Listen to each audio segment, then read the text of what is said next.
up. And I remember telling Anthony, like, man, these people showed up for me and I don't even stay to say goodbye. I leave. And so I remember telling him, I'm going to serve, I'm going to serve God. And that's what I'm going to do.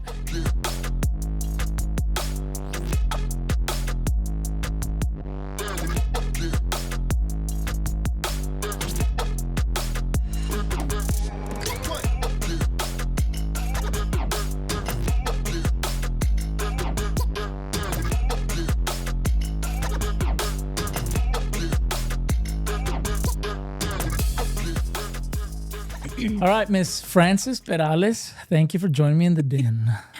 You're welcome. I know it's good to be here, right? Yeah, good to be here. You are here because you are my assistant. I'm the pastor of the Bridge Church, and you are my assistant. Yes. Right? Mm-hmm. That's my ministry that I was called to. I was like, con ánimo. So tell me a little bit about, let's talk about that. How long have you been at the church? I have been here at the Bridge Church for almost 10 years, I think. Abram was just born when I got here. Yeah, I got a memory today, and it was a 9-year-old memory, so you had to have been here before that. Mm-hmm. But it's been a crazy night. It's been eventful. It's been an eventful month. So, seeing how the evening has transpired, and we know, of course, I don't think we're going to share that, but what is it like being the pastor's assistant? I have always said, like, I've been called to be an assistant. Not only do I love paperwork, but when I experienced it just at the jail, organizing things and stuff like that, I was a Head Start manager for 7 years. And so I had that experience as well. Putting out fires, being the buffer before I got to the CEO or the director and stuff like that. Mm-hmm. And it's pretty much in that capacity that I serve you, I feel like, at least. Mm-hmm. I feel like being your assistant, the fires are different, but in that capacity, you approach it more with a godly way. And I've learned to do that as being your assistant and seeing, okay, let's sit back and see biblically what it is you're saying. Let's bring some facts to light. So that's you worked with County Judge Connie Scott, correct? And you were her what? Her secretary. Mm-hmm. So you worked in some fashion as an assistant, but somewhat, not completely, but. And I'm currently an assistant too. And now you're with the Robstown Independent School District, or early college, right? Early college, high school. Mm-hmm. Mm-hmm. You're the assistant in the athletic department, correct? To the athletic director, yes. So how does that differ? How does a secular environment differ from being an assistant to a pastor in a church?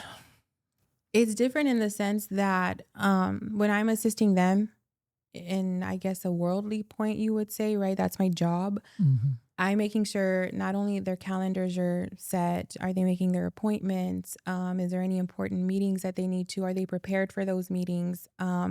If, for example, at the county judge's office, if someone from the public were to come and want to meet with her, then it is my job to kind of find out, okay, in regards to how can I help you? Where can I direct you? Because a lot of the problems that people of the county would have, they would automatically go to the judge, not understanding where they would need to go, right? Commissioners and stuff like that. In this sense of the word, assisting you, not only do I help with your calendar, but it's also helping in, I wouldn't so much say defending you, but it's kind of like bringing the congregation back down to earth. Like, okay, let's remove emotions. Let's kind of pray about it. What are you feeling? Those kinds of things. And in a sense, I feel like it's the same thing. So I'm trying to get your perspective here, because there's going to be things that you see that I don't see, because you're seeing it from the outside, and I'm just me, right? But for many years, I never thought I needed an assistant, because anybody that made an attempt to be my assistant really was not my assistant, right? I couldn't. I don't know. Maybe they just didn't have the experience, or they didn't know what to do. Or maybe I didn't know how to have an assistant. I never gave them reins or responsibilities or anything like that. I just did it myself. Mm-hmm. Then some years back in 2020, Jessica Gonzalez came to the church, started coming to the church during COVID. Her church in San Antonio closed, so she started coming over here. Eventually, she got plugged into the church. She moved over here from San Antonio, and she became my assistant. She had a great gift of organization that I did not have, and she was able to do that. When she left to go tend to her parents back in San Antonio, you asked for the role. Right. What possessed you to do that? I'm actually still asking myself that question. Well, the thing is with Jessica, when she was my assistant, I realized how much I needed an assistant. Mm-hmm. I was like, wow, I never knew that I could have an assistant. Looking at it in the capacity, like let's take the judge's office, right? I feel like under your authority, I'm more than just your assistant, because I don't just do your calendar. I don't just make sure you make meetings or events or special occasions, or I don't just remind you about certain things. I kind of also have taken on the role of chief of staff, right? Mm-hmm. And so I kind of oversee the ministries. Are they training? Where are they lacking? What do they need help with? Those types of things. So I feel like under your authority, it's more than just assistants, kind of like a chief of staff of the church, making sure that we're running. Do we have the supplies we need to clean? Do we have, all those sorts of things?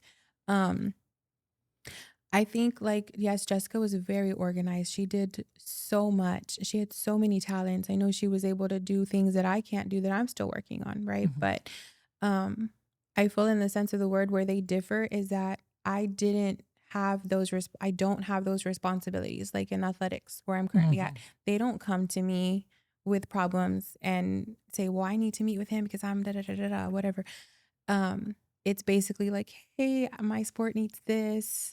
Do you think you can help us kind of get that? So it's different in that aspect, I feel like. And I feel like Jessica's role's kind of, and I don't know to what capacity because I wasn't a leader when she was here, but I feel like her role has kind of evolved to where you're at. Right. Yeah, it did evolve. But when she left, I did realize, well, I am going to need an assistant. Mm-hmm. And I didn't know that anybody else could do it, but you've come on board and you've been doing an amazing job. Thank you. Very amazing job. And I don't think I could do this because you don't, like you said, it's not just organization, calendar. Is his mind right? Mm-hmm. Is his peace intact? Which I don't know that should be a responsibility, but as an assistant, I guess you have to, right? Because in the things of God, it's very important for the pastor to be in his right mind and his right spirit, that his heart is right, or else things could go very wrong. Not just for him, but for everybody who is under him and counting on him to deliver, I guess would be the word. In that sense, yes. Like if during commissioner's court, I took it upon myself, wasn't really my role. I made sure the judge had her notes. Did she have her binder? Did she have her water? Oh, she has a cough. Let me make sure she has her cough drops. Did she have a highlighter pen? All those little things, because I felt that behind the scenes, my job was to make sure she was prepared for court. Peyton kind of took the notes and made sure she was knowledgeable of what was going to be discussed in that sense. I kind of found that it was more nurturing. It's the same thing here. Like people have come up and, can he pray for me? And I'm like, he's about to go up to give the word. I said, sure, he can see you after service, or, let's set up a meeting for that. But right now he's getting into the spirit where he needs to. And that has to be y'all's role, because if somebody stops me before and says, hey, can you pray for me? I'm going to stop and pray for them. Right. Right. If somebody just get to me and say, can I meet with you? I've learned to say, not right now. I can't right now. Because I'm in final preparation to go up to the pulpit. And I get it. People don't mean to be rude or out of line, but they just don't realize the preparation that takes place before a pastor goes up to preach. But them coming in can change my state of mind, It can change my peace, my focus. It could prolong to where I don't have time to make the necessary preparations that I need to make.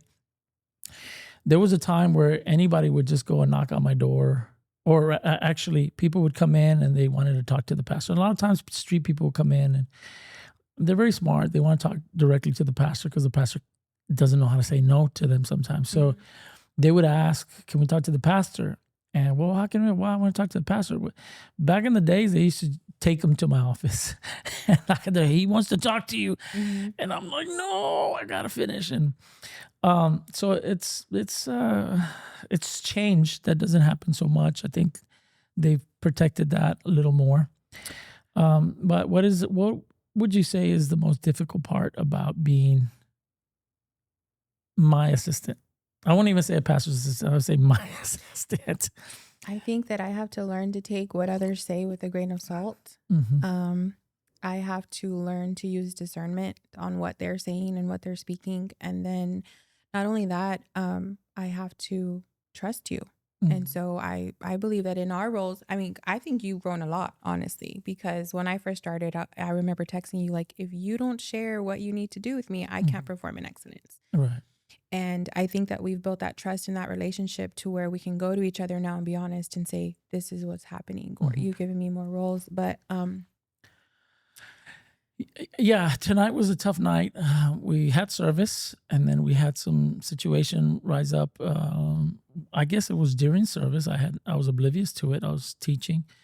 We're teaching on Timothy, which that teaching on the character, or not the person of Timothy and his role, was very interesting because he was a young man, and Paul was giving him the responsibility, a very delicate responsibility, to correct, bring order to the church, a discipline, if you will. And he was young, and he was putting the church in order. One of the things that I did, even before I came out to teach it, I was like, wow, this is this is harsh. But I was seeing it like, this is harsh for me. Like, okay, God, I hear you. yeah. And I came out and touched on it. And as I was teaching, God showed me that he used him because he was young. Because whenever you're young, you are passionate, you're on fire. You don't have any restrictions on yourself. You're out there and you're just letting it rip, you know what I mean? And you tell it like it is. And as you grow older, you experience life, and all of a sudden, you start thinking twice about it. You start preaching it to yourself first and then to the others. And oftentimes it comes out after it hits you hard, because God gives it to you first. It comes out more compassionately to the people you're preaching to. But when you're young, no. And I use the example of when the Pharisees brought the woman who was caught in adultery to Jesus, and Jesus writes on the ground, and they're still there. He says, your word says this, the law of Moses says this. And he stands up finally and says, let ye who is without sin cast the first stone. And I said to them, I asked them, who left first after they cast it? Who walked out first?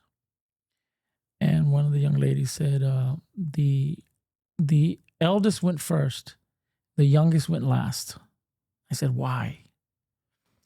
Because the eldest have experienced more life, more trouble, more temptation, more sin. So their stone got heavy quickly, and they dropped it and said, I'm out. Because I know the youngest haven't done that yet. Sometimes they're still very pure and haven't given in to temptation or fallen or anything. So they're a little bit more boisterous and bold about it. But eventually, even the young one had to drop his and walk out. And I believe that God used Timothy because the message had to be preached. And maybe Paul was not in a position to preach it, but Timothy was.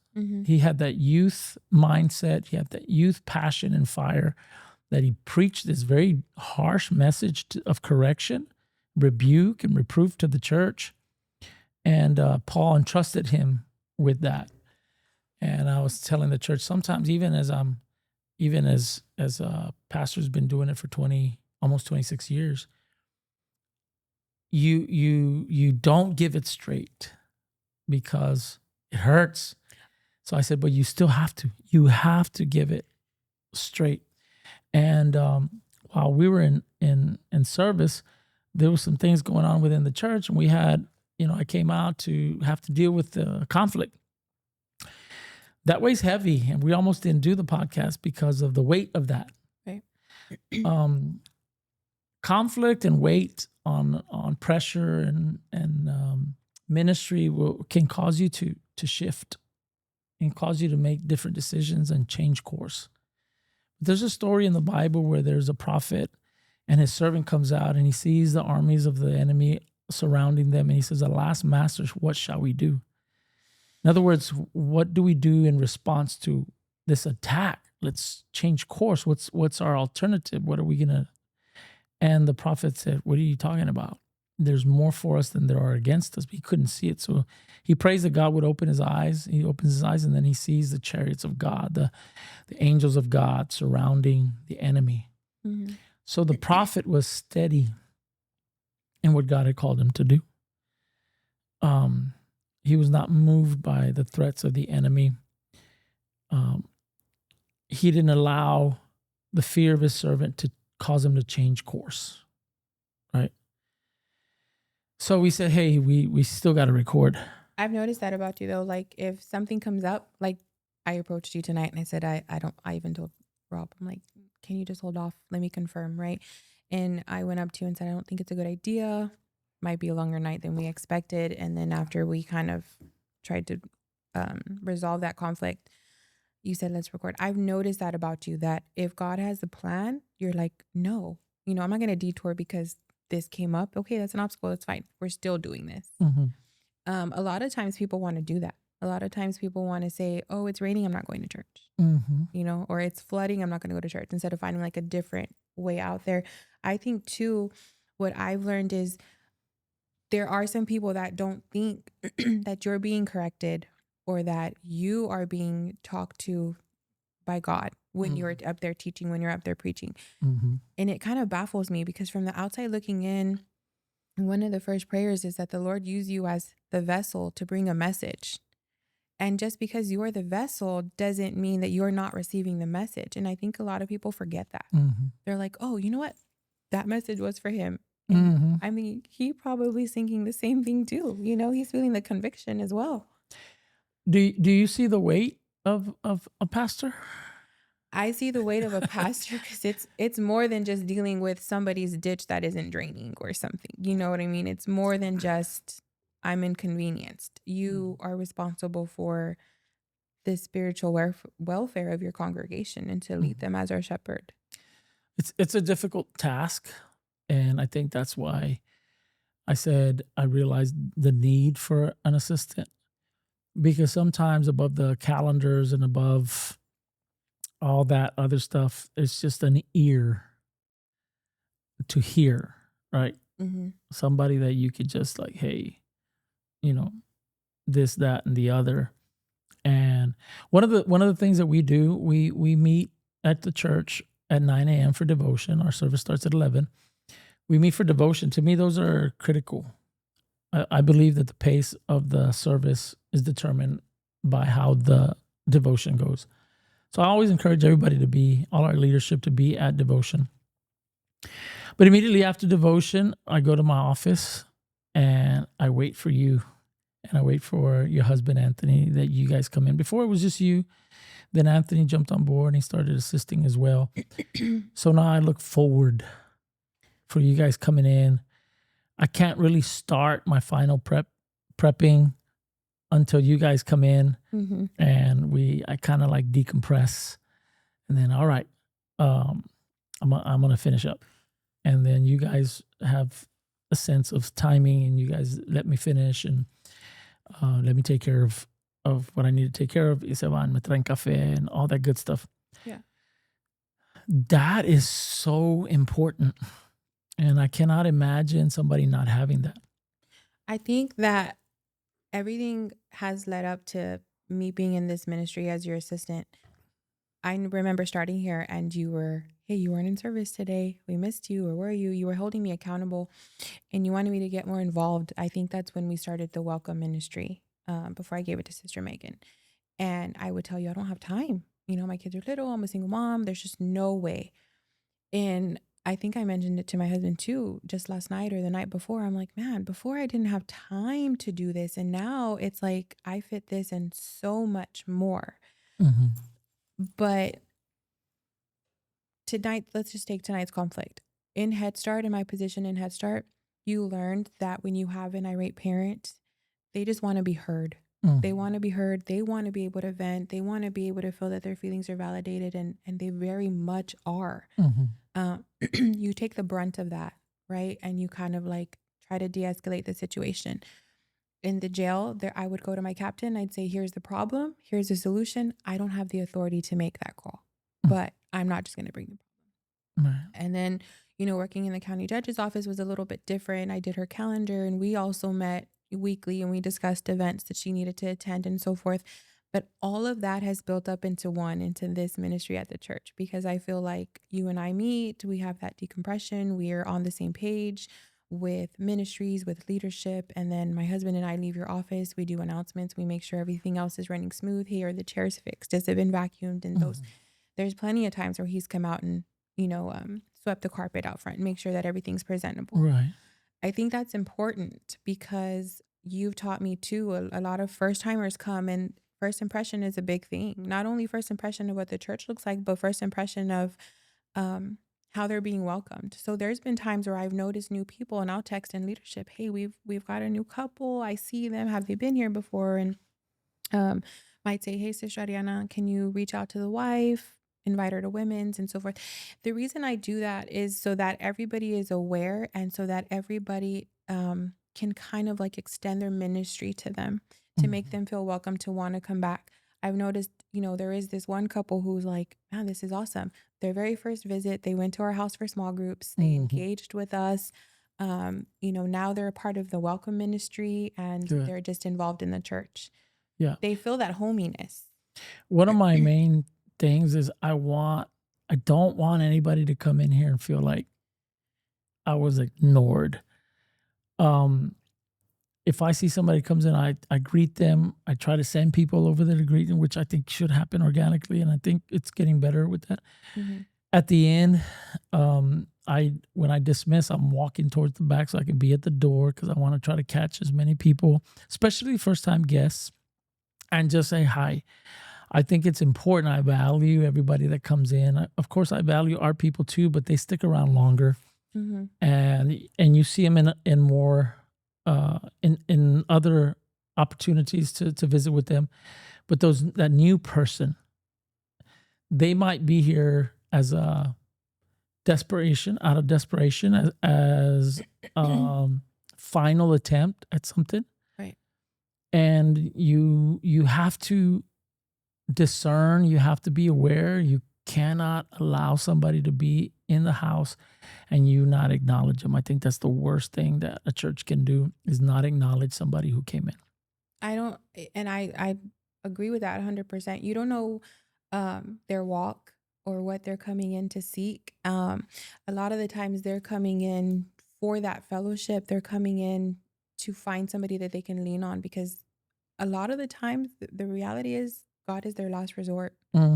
And so they're coming to the house of God, and you're like, you know what? Not even over there do they want me. So now where do I go? You know? Yeah, and the church can get caught up in cliques. It can get caught up in their own affairs that they miss the main point, which is souls, which is serving other people, serving the lost. I think even the church can become critical, judgy, where people come in and we're quick to judge the way they're dressed or the way they look or what have you. But I think the church's focus above all that should be that soul, right? That's coming into the church. Are they tended to? Like, forget the fruit they're bearing right now. Forget what they look like on the outside. Let me go touch their heart quickly with a hello. I could tell you that as a leader and having experienced some really tough obstacles this year, we're only in June. Mm-hmm. That's hard. That's hard to approach a new person here at the church and make them feel welcomed and loved. And it's not that I don't want to make them feel that way, but it's hard as a leader to put what you're going through and say, you know what, Lord, I'm going to do your work and I'm going to win this soul for your kingdom because I Mm-hmm. know you're working for me. I know you're working in favor of me. I am not saying like that you are not appreciative of us and you're not thankful, but being a leader sometimes is a thankless job, not necessarily from the Mm-hmm. pastor, but a lot of times, sometimes, unfortunately, from the congregation. It's expected. It's expected to walk into this beautiful backdrop on Father's Day or this beautiful backdrop on Mm-hmm. Mother's Day. And when it's not, it's like, hey, what happened? But you're Y'all not, are slacking. yeah, you're not Mm-hmm. considering that leaders, pastors, they're humans too. They have lives and Mm-hmm. a lot of our leaders, we are blessed with being able to go on a leaders retreat with you and just getting some much needed relaxation. And a lot of the leaders that I've learned is, man, they have busy lives, busy church lives, everything that they're constantly on the go. And that's the reason I believe that God called us to be leaders, because we know how to multitask and manage that. Yeah, I was talking to Pastor Jaime Loya last week, and he was giving some statistics on how the average tenure of a pastor is only 3 years, right? Churches are closing down all the time, and it's hard to last past 3 years. Mm-hmm. And I was like, I mean, I get it, and I know why. It's está pesado. You're carrying the weight. When I first started pastoring, I was 25 years old, and I was not married, and I felt the weight of the souls of the people who were with me when we opened the church. And I experienced what I call like a mild case of depression, where I felt like I was the only person in the room. There could be people, family members in the room. I felt like I was the only person in the room. Driving home at night, I felt like I was the only person on the planet. I don't know if you've ever felt that, but I was like driving. I'm like, there's nobody else here. On the rodeo. It was an ugly, ugly feeling. I would preach, call people to the altar to come pray, and then I'd turn around in one of the chairs that was on the stage and start crying. And it was tough because I realized the weight of the souls that were now my responsibility. And I think there's weight that leaders carry, that pastors carry, that people don't understand, that not everybody recognizes, and they don't have to carry, but you carry it. And I don't know. I just think I don't know. I'm rambling, I guess. No, I see that too. My husband leads me, right? And we've talked because as we take turns and he'll say, Mhm. okay, who's going to praise and worship today? Do you want to do it this morning? I'll take care of pastor. And we make sure that if anything, you need anything, before you go up there, is it the music too loud or do we need to adjust this? And we do the running around. Okay, it's time to take the pulpit up. The podium, those types of things. Right. But, I forgot where I was going with that. It's important as leaders, I think, and as the pastor, they forget you're human. Mhm. That's what I've seen. And I understand because I remember meeting you and we went to lunch and we were talking and I was like, this man's human. Like he definitely is feeling the weight of those souls that he has to help get to heaven, right? And Yeah. bringing correction to the leadership, that's not easy. I'm going to tell you that's not easy coming from me. One, I'm younger. I haven't been here as long. I'm not as seasoned Christian as they are. But a lot of the times it's if we build that foundation to be strong, the church just gets stronger. Mm. And it's just being able to trust each other, being able to communicate with each other. Hey, I'm going through something. In January, I was going through a really tough time in my life. I Yeah. communicated that. My husband picked up the slack because this is our ministry to assist you. Mhm. Other leaders are going through things too where, just we have meetings and it's like, okay, one of these leaders is going through something and we're going to need to pick up the slack because we're a team. Where can we Right. help them? What can we do? Right. I think also in being your assistant, recognizing that for you too. Okay, he's having a moment. You know, he's going through something right now. What can I do? What can I do to help pick up some of that slack? Yeah, you're human when it's convenient. He's just a man. Mm-hmm. But then when something happens, and he's a pastor, That makes it harder to be your assistant too, because you have those people saying that, and they're like, "How could you assist him?" And I'm like, "What? What do you mean? I view the world, I think, a little bit different than most people. I'm not as emotional, I think, too. Yeah. So I get that. Yeah, and there's a lot of weight to you. I think they said, I was at a conference. They said the toughest job next to being a pastor is being a pastor's wife. At this time, I don't have a pastor's wife, but it's a heavy load because they get a lot of the brunt. It's a thankless job, and I understand it. Been married before, and it's, you know, I get told this a lot. Pastor, you need to hurry up and marry a wife so we can have somebody to counsel us and teach us. And I'm like, I'm not marrying a therapist for you. I'm not looking for a therapist for you. Like, what? I mean, so she's not going to be your assistant? No. Oh, okay. At home, right?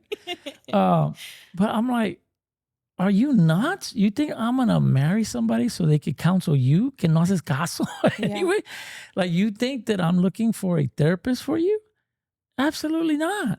I'm not looking for a preacher. I'm looking for a wife. I'm looking for somebody that will tend to me, that'll take care of me, that'll give me peace, right?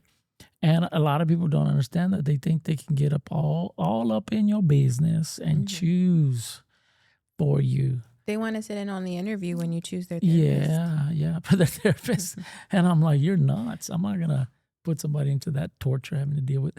Yeah. No, just being harsh, but that's the way it is. So next to the pastor's wife, and seeing that I don't have one at the moment, you take a lot of the blows, kind of, not too much yet. But Yeah, not too much. I guess today was my first experience in that aspect of it. I see though, when you finally are blessed with a wife, that she's my responsibility too. I might not be doing her calendar, but I might be able to be that buffer to give her some peace, or to give her some. Well, you know what? I appreciate that you say that, because before I was told, once that person comes in, I'm out, right?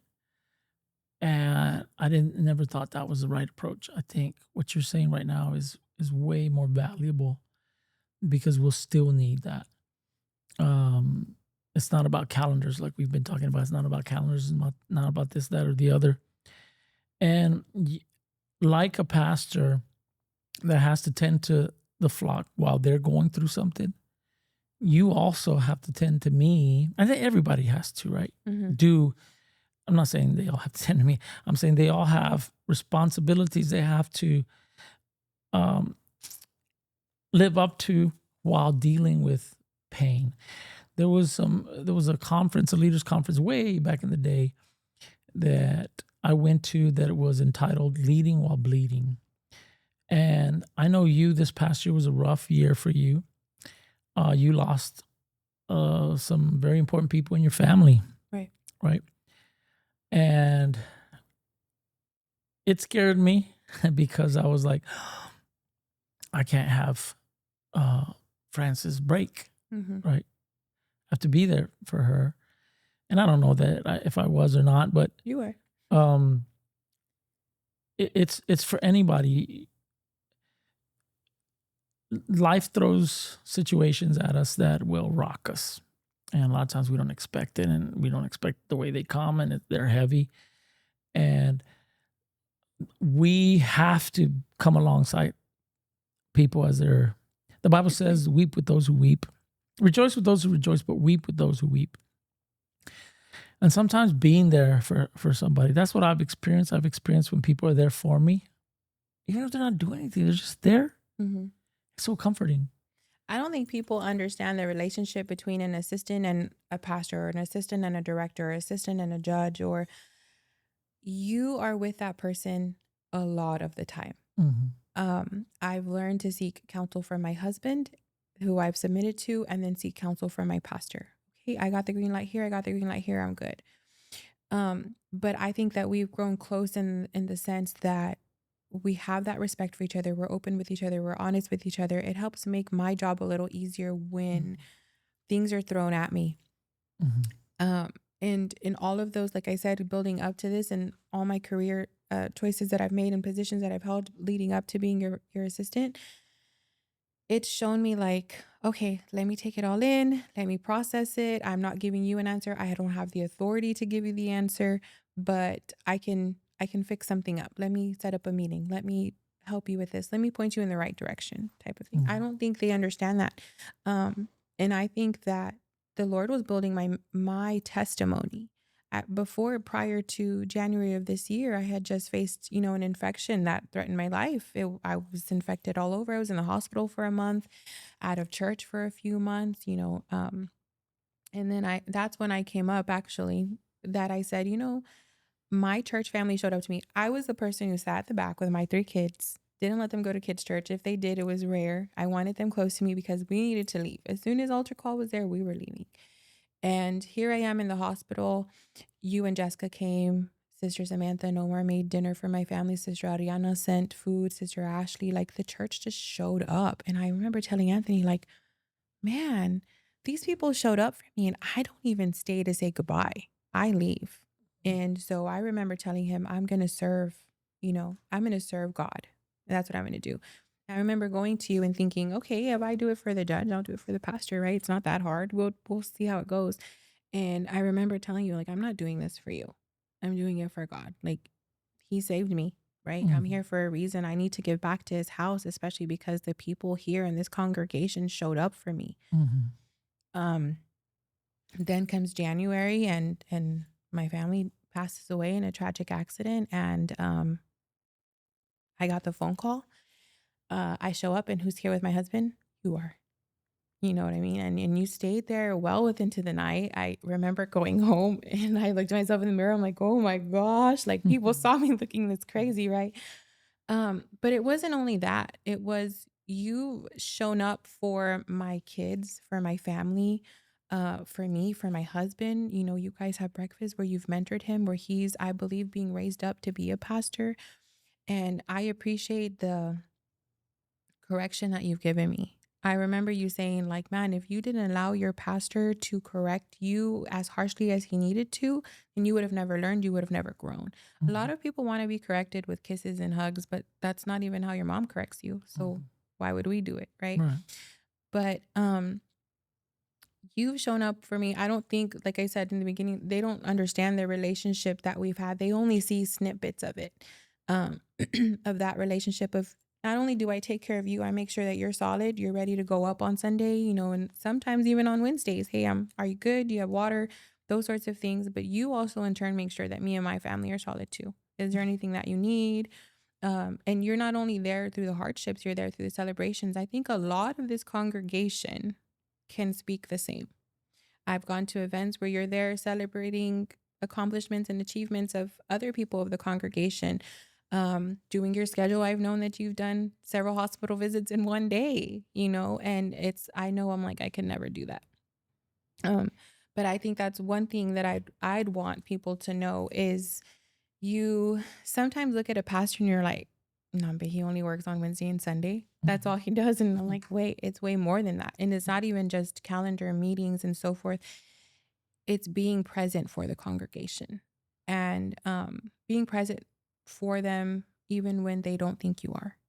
And that's a hard part, I think, too, because I feel like a lot of people might say, well, he's never shown up for me or he's never done this and da-da-da. And I'm like, hold on.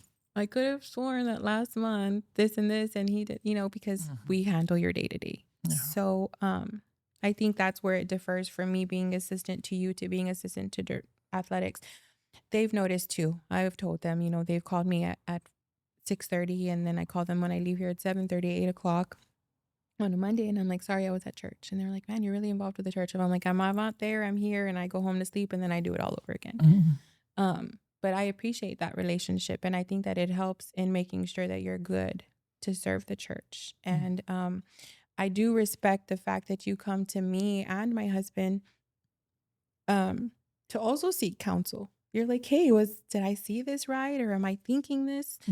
Let me know if I'm out of my mind. And so we have that relationship where we can say yes or no. Yes, you are. No, you're not. Or, hey, did you see it from this aspect? Or bring you down to earth, or you know what I mean? So I think that's a difference in the relationship that I have here, that I would never correct the county judge. I would never correct the athletic director. But here I feel like we've built that relationship. But you've, like I said, been there with me through my personal life, the highs and the lows. Not saying that they haven't, right? But it's been a little bit more personal. And so it helps me want to serve in this church even more. Just last night, as I had said, this is the first time I've seen conflict here, that I've been a part of it, and I've been here almost 10 years. I don't think that's such a bad thing. It's not, but sometimes it's like the rain here in South Texas, or in Robstown anyway. When it rains, it either doesn't rain at all, or there's a monsoon, right? And I think, but when it does rain like that, I've been sharing with the church this, you see the lushness of what comes after. At my ranch, I was burning cactus because there was nothing but dirt and nopal. And those cows were hungry. And I had to be burning almost every day. I was burning cactus so they could eat, taking some hay. And it was already like breaking point because those cows were like hungry and they were skinny. And well, then around Easter, it starts raining. And then it keeps raining and keeps raining. And God has continued to bless us with rain consistently here. Now you go over there. I was over there today, this morning. And it's unrecognizable. I mean, just green everywhere. It's just amazing. With that rain comes growth. With that rain comes mosquitoes. Yes. And right now we're dealing with mosquitoes before we see the growth. You know what I mean? Yep. And blessing. That it comes with blessing also. So you have to, this is a scripture that God has been putting in my spirit. When it comes to spiritual warfare, Jehoshaphat was facing a battle, and God speaks to him and says, this battle, you will not have to fight this. This battle belongs to me. But you do have to recognize it's there, and you need to show up and position yourself. And a lot of times we want to run, we don't want to face, and you got to show up. Every time there's a battle, you have to show up. Because you show up with faith. Shadrach, Meshach, and Abednego had faith, and they went all the way into the fiery furnace. Daniel prayed 3 times a day, even though they told him it would be breaking the king's decree if he did it, and that he would be thrown into the lions. He did it anyway. And he didn't do it because he thought God was going to save him. He did it because that was his custom. The scripture says that's why I talked to God. And they threw him in the lion's den. God took care of him. He shut the mouths of the lions. God kept the fire from hurting Shadrach, Meshach, and Abednego. And but you do have to show up and position yourself. Who are you? Who are you in Christ? We know as Christians that we're not exempt from trial, and we're not perfect. Trials don't come because you're not perfect. Trials come because they come. But you position yourself in who you are in Christ, and then you see God's salvation. A lot of times we try to fix things on our own. We try to save ourselves. And God says, not this one. You better just be still and watch me do what I do. And sometimes you got to do that, and it's tough. Do you think as Christians we get hit harder because the enemy's like, I want this one back. I've lost this one. I need to fight harder to get it back. So we face absolutely more obstacles. Absolutely, we're targets. We're targets. God, the enemy is trying to disrupt and destroy, and a lot of times we give them ammo. We give them ammo, but it doesn't keep God from helping you. Or it doesn't keep God from showing up and saving you. But, a scripture that God's been putting in my spirit because of, I think it was last Thursday that we had our men's den, and the topic was spiritual warfare. The scripture says, no weapon formed against you shall be able to prosper, and every tongue that rises up against you shall condemn. For this is the heritage of the servants of the Lord. And God put that in my spirit, and I started praying, and I started condemning. He said, you shall condemn. So I started condemning tongues that were rising up. And I had to ask God, shut their mouths, shut the mouths of these lions. And that was an abrasive move, right? It's an aggressive move. I was sharing this with somebody close to me, and they're kind of also dealing with it. And they said, well, I prayed that God would change their hearts. And I was like, oh, now I feel bad. I prayed God shut their mouth. I didn't necessarily pray harm to them. I just prayed that God would. I condemned the mouth, the tongue, and I prayed that God would shut the mouths of these lions. And that was my prayer. And I said, all right, Lord, I want to position myself and let you do what you do. That's why tonight, when there was a possibility of us not recording this podcast, I said, no, this is scheduled. This is what God has put me to do. I am not going to waver on what God has called me to do because of the battle that exists, or because of the intimidation of the enemy. And so here we are recording. I think too that being a pastor's assistant is different from being an assistant out in a career, in the sense that during the spiritual warfare, we're on the front lines with you. We're feeling it too. It's different. It's exhausting. And I do feel the support. I do feel support of some, while some surprise you, right? It's like, oh, you get surprised. But I was watching my phone all day today. He kept popping up. There was a pastor in Louisiana that ran across the street from his church and put a beating on a man that was threatening to rape his wife, and had been threatening for over around 6 years, threatening the people of the church and that, him and his dad. But he was taunting them. He said he was going to rape his wife when he went out of town, that he was going to kill them. So the pastor jogs over there and puts a beating on him. I was like, dang, look at you. And all the comments were praising him. And, he said, come, in the name of Jesus, come out. So I was like, wow, look at that. I mean, I don't know that was the correct, but I think, and part of me says, yeah, it is. God has called us to defend our wives and children. And sometimes it has to come to that. And I'm sure he'll pray for them too.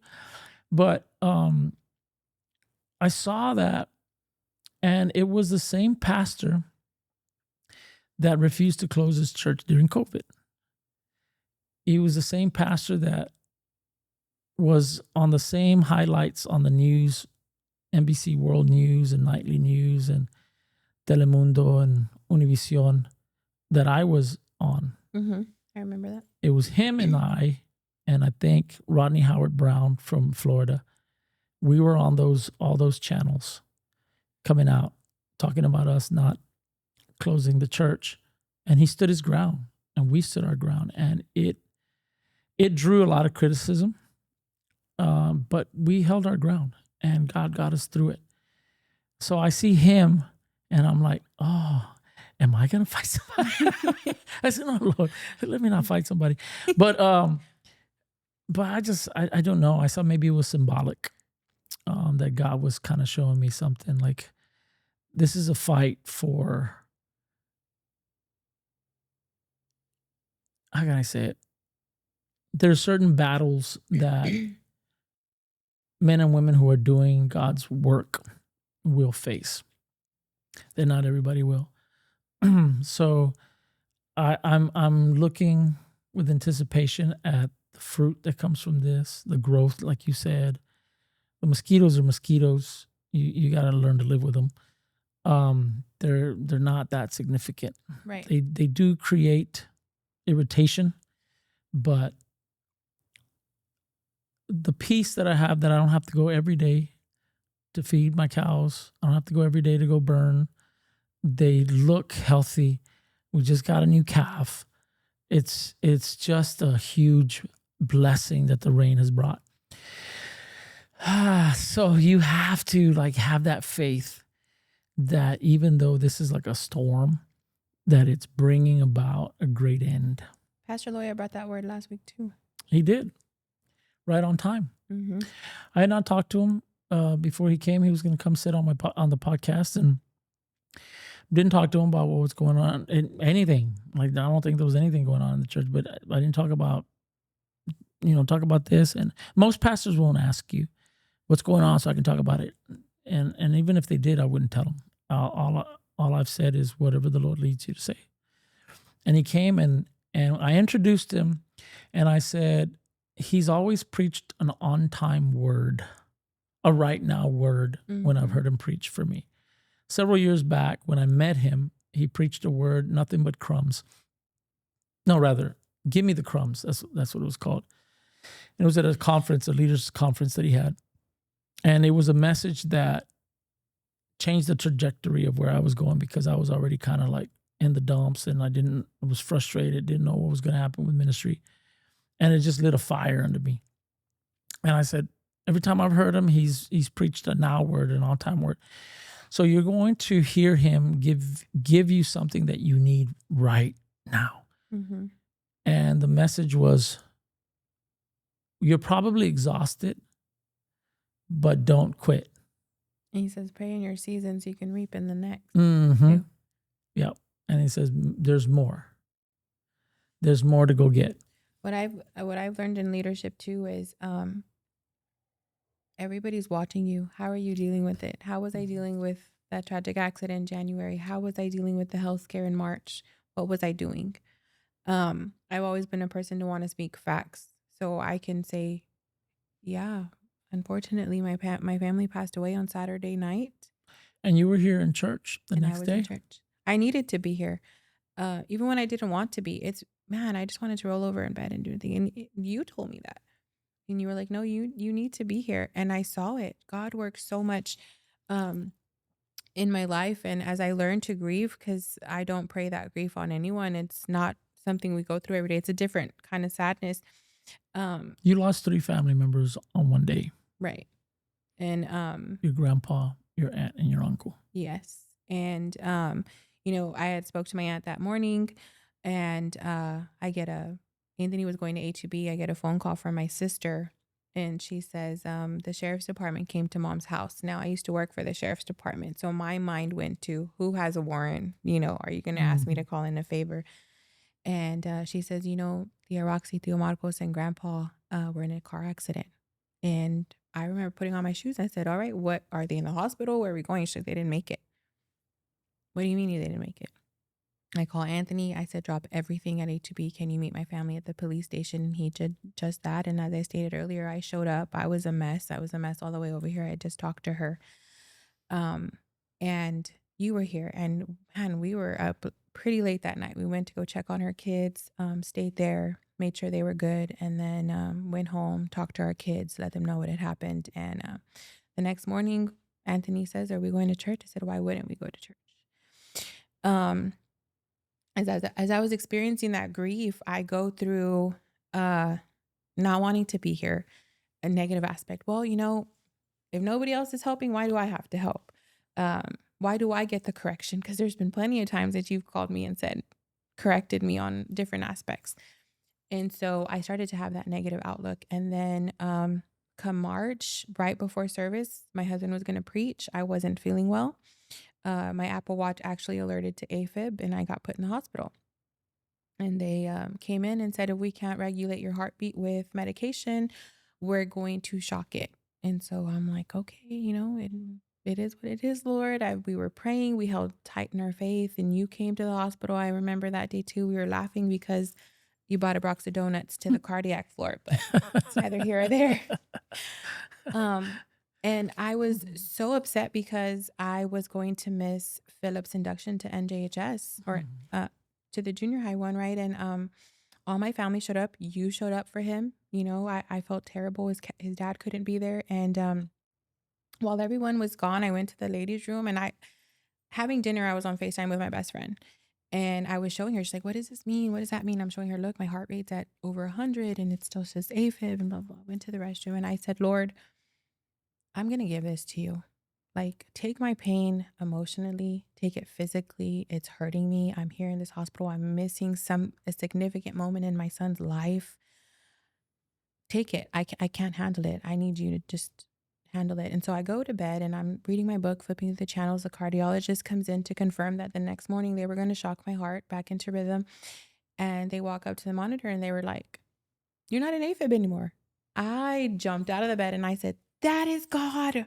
That is God. And they're looking at me like, what's going on? I said, no, you don't understand. Literally 5 minutes ago, I was in AFib. I went to the ladies' room, came back, and I'm not in AFib. And while I was in the ladies' room, I'm like, Lord, take this from me.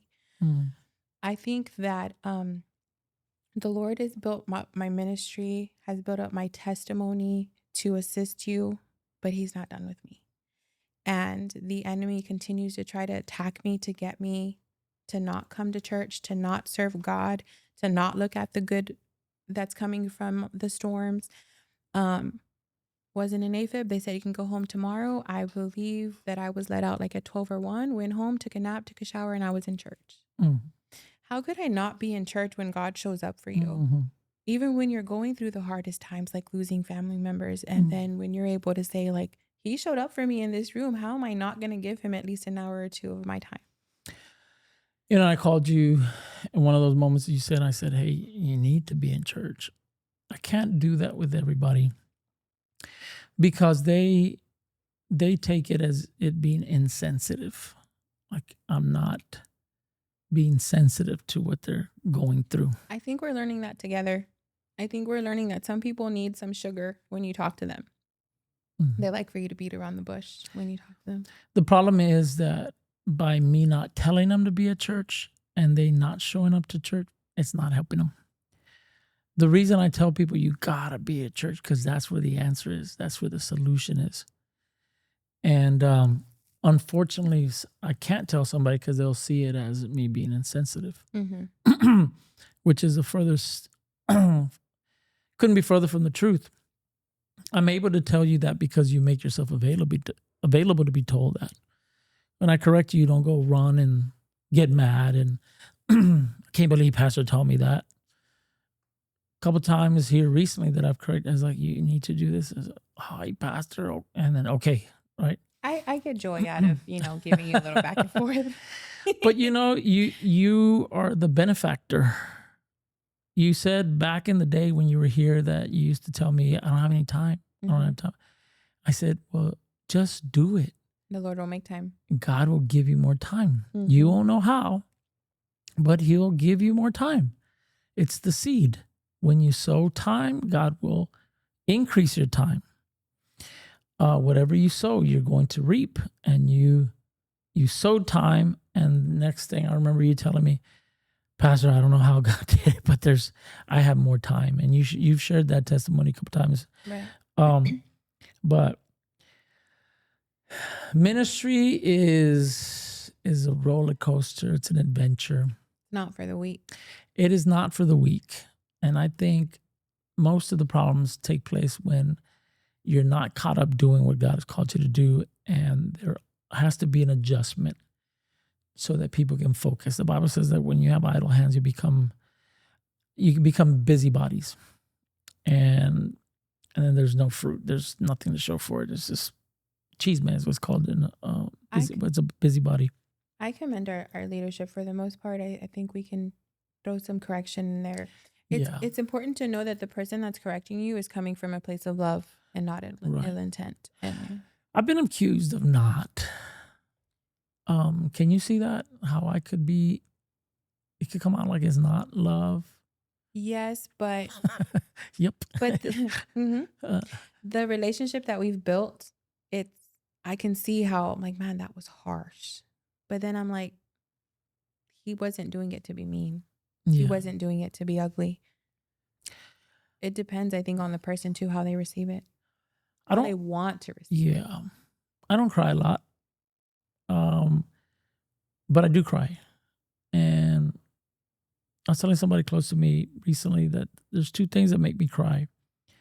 It's my dad, because he passed back in 2023, December 2023. So sometimes when I think about him, it cries, and I allow it. I don't try to hold it back because I think I honor him. I'm gonna do it because it's required, I think, of me. So I allow it. And my daughters, when I think of them as little girls, and some of the things that I did to not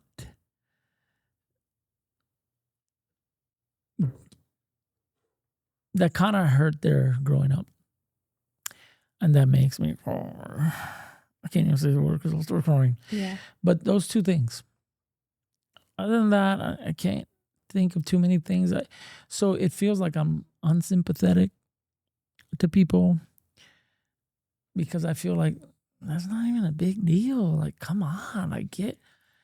And sometimes I have to pretend like, okay, just because I know that they are going through something, and I have to try to empathize. I once had a director that said, I feel sympathy for you, but not empathy. Like I'm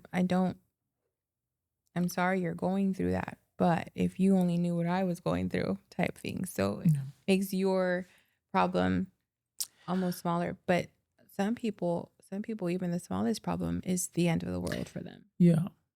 And I don't do it like, well, if you know what I was going through, I just do it more like, that's not that big. Let me give you the answer. Right. A lot of people don't want the answer. So you just, okay, let me just be here. Right? Like, I could tell you how to get out of this. I don't think I've ever seen you or heard you make them feel less because of what they're going through, but I can understand how it's hard to comfort them when you see the solution. If you could just pick up their head and say, look, it's right here. I can see that. Yeah. I don't think it makes you insensitive. I don't think you're insensitive to the situation. I think you're able to, in the right mind, look at the bigger picture, look at the blessing afterwards, realize they're in a storm. But like you said, you don't cry for everything. So it's very hard for you to react in the manner that some people do to certain situations. Yeah, because you can come across as callous and cold. I'm not. I don't think I am, but I feel like I've been told the same thing, yeah. but I feel like I am going to love you more by being upfront and honest. And I have prayed, as you've given me permission for correction here. I pray about it because I don't want to come and talk to someone and seem like I'm insensitive, but I'm like, okay, Lord, give me the words to say that'll help speak to them so they can receive it. A lot of the times you try to correct somebody and they shut down. They don't even receive anything that you said because you said one wrong thing at the beginning. Right. Yeah, it's nuts. I'm not, and I don't think anybody is accusing me of being perfect, but I'm far from it. Yeah.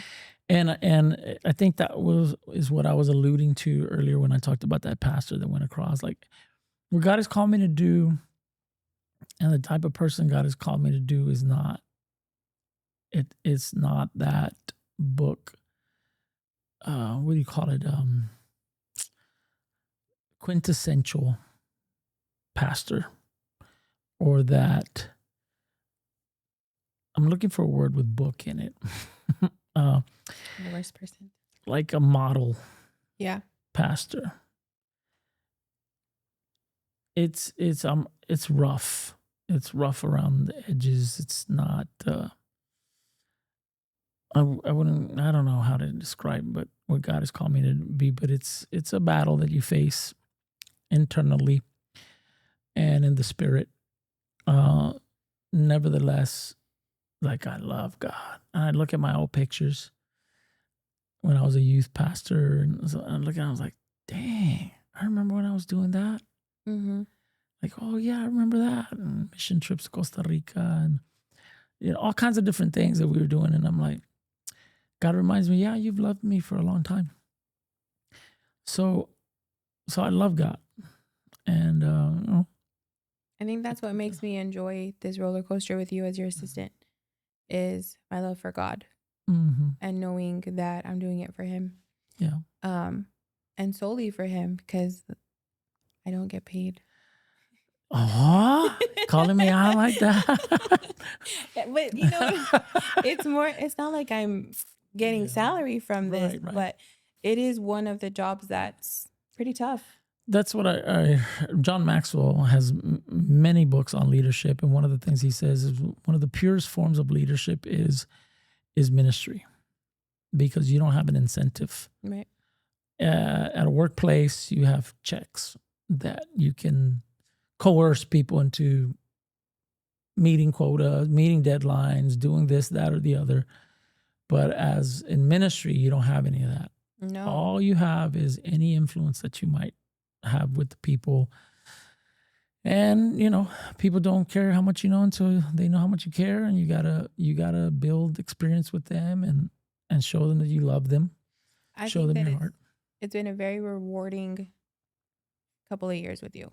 I've seen growth in the church. I've seen growth in certain people that have stepped up. Here recently, we have new leaders. They've stepped up to be leaders. And I remember when they first came. So it's different than that monetary check that you get, at the end of the month or anything like that. It serves you, you get more satisfaction from it.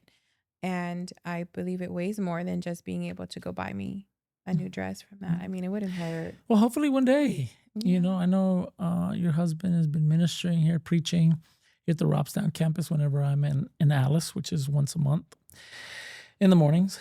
And, you've been beginning to operate kind of like a pastor's wife. Uy. Then I'm going to need an assistant. Va bien. No sabe lo que te estás metiendo. No. But you know what? I believe that God orchestrated tonight. I believe every time I finish a podcast, I was like, this is exactly how God wanted it. Right. That's why when the thoughts were to not have it tonight, I said, nah, God, we got to do it. And God's going to get the glory out of it. It's going to happen. For whatever reason, I don't know. I told you I'm not going to put bullets together for this. We'll just let it flow. But then I said, no, let me put bullets. I put bullets and I didn't even really go by them anyway. So, but Miss Frances Martinez Perales, just Perales, right? Yeah. Frances Perales. Thank you for being my assistant. You're welcome. I know it's not easy. Thank you for being my pastor. I've taken you on some roller coasters too. I'm sure it's very difficult to be my assistant. But thank you very much for that, and thank you for joining me in the den. Of course, thank you for having me. Appreciate you. Love you. Love you too. Amen. My whole family loves you. I love your whole family. Amen. Okay, enough mushiness.